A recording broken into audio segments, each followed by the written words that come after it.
Evening, everyone, and welcome to The Next Revolution. Allow me to introduce you, if you haven't already met, to the concept of the self-own.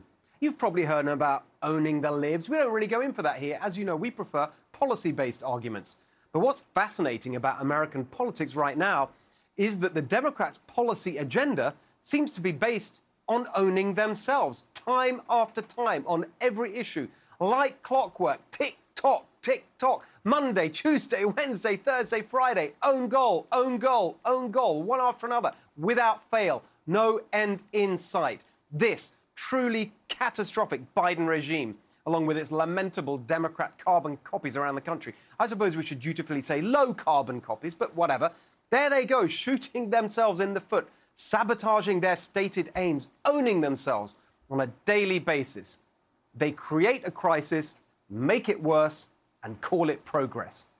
We saw it on Thursday with a committee investigating the Capitol riot. They said they wanted to bring the country together, restore faith in our democracy. So what do?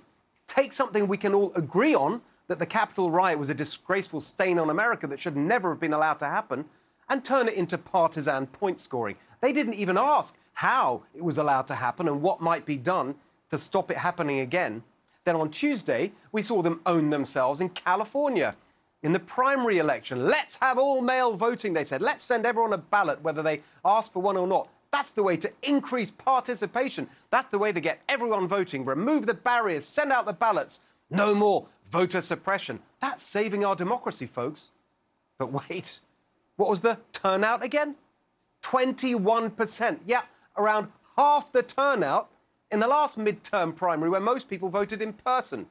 So, let's remind ourselves that racist voter suppression law in Georgia increased early voting turnout by 212%, while the progressive Saving Our Democracy all mail-in ballot law in California slashed turnout by 17%. But that was just Tuesday. On Wednesday, we had the latest fiasco in their baby formula crisis. Look at this, they told us. Another flight with baby formula. It's a miracle. Now that makes 3 flights, 3 whole flights. 3 really big aeroplanes full of formula, you know, on those big pallet things you can see there. Aren't we amazing with our bold, dramatic action? Are you? Let's check the data. The week before their bold, dramatic action, designed, let's remember, to address a baby formula shortage they created, shortages of baby formula stood at 45%. The week after their bold, dramatic action, it was much worse, 70%. And 2 weeks after they announced their solution to the problem they created, it got even worse, 73.58%. In 10 states, they made it even worse than that, with shortages over 90%, 94% in Georgia, Arizona, Mississippi, and California, nearly 100%, after this total clown show of self-owning Democrats launched their solution. On Thursday, the ruling queen of Democrat self-owningness, celebrating her very own platinum jubilee of incompetence, Treasury Secretary Janet Yellen announced that it's okay. We're not going to have a recession. I don't think we're going to have a recession. I know people are very upset, and rightly so, about inflation, but there's nothing to suggest that that a recession's in the works. Phew. Thanks for reassuring us, Janet. What happened next? On Friday, the stock market crashed. Of course it did.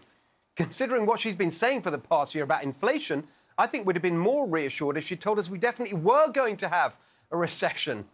But running a very close second in the self-owned stakes this week was Karine Jean-Pierre, increasingly resembling the orchestra, pluckily playing on as the Titanic went down. What I'm trying to say to you is that the economy is in a better place than it has been historically. Exactly. Can't you see? That's what we're trying to say. It's obviously a historically strong economy when you have the worst inflation for 41 years, the worst labour participation rate for 45 years, apart from the height of the pandemic lockdown, the highest gas prices in history. Now we just learned the lowest consumer confidence in history. So much history being made. That's what she's trying to say.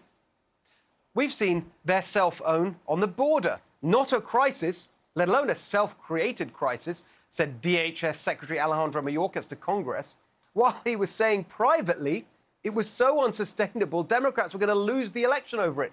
And it's so not a crisis that he ended up calling in the military to help deal with it, because that's totally normal and a sign that things are going really great. And then COVID, which Biden promised to shut down, but ended up solemnly marking 1 million deaths, inadvertently proving that more people died on his watch than Trump's, even though Biden had the benefit of the vaccine handed to him by Trump. There's the Democrats' crime crisis, of course, wrecking the quality of life in America's Democrat-run cities, apparently thanks to bad policies. According to LA's George Gascon, bad policies. Now he tells us, newsflash, George Gascon, they're your bad policies. But in the Olympics of self-owning, which is basically what this Biden regime has become, the gold medal goes to their energy policy. Actually, it's not really fair to call it a policy. What it really is an utterly incoherent and dangerously destructive spasm of extremist ideology signaling.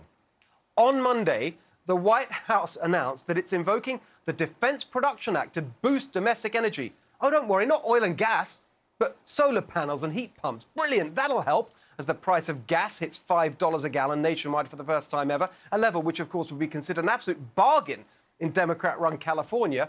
But to help us understand the gigantic, you might even say historic self-own going on here, to really underline the dawning realization that we are right now living under a Joe Biden administration so comically inept it makes Jimmy Carter look like George Washington. Let's return to poor old Karine Jean-Pierre struggling to make sense of this latest move.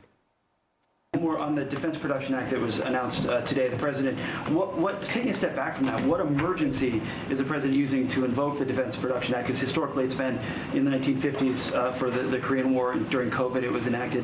What emergency is it, or what's the real emergency in the solar industry for the Defense Production Act? I was going to say first, the president, when he takes the Defense Production Act, it's to make sure that he's delivering for the American people.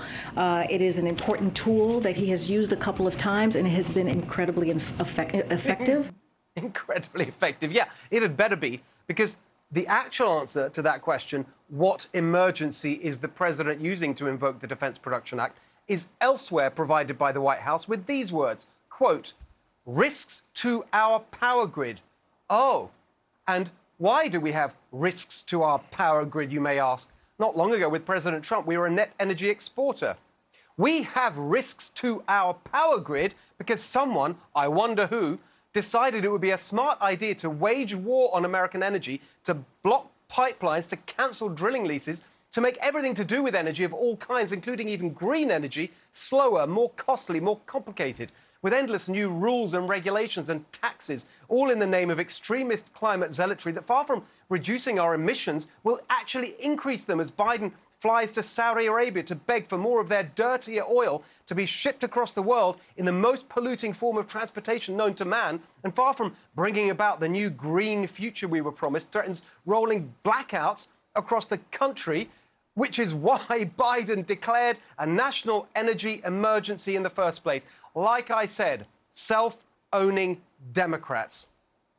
Tell us what you think at NextRevFNC and at Steve Hilton X, and share this message when we post it. Hey, Sean Hannity here. Hey, click here to subscribe to Fox News YouTube page and catch our hottest interviews and most compelling analysis. You will not get it anywhere else.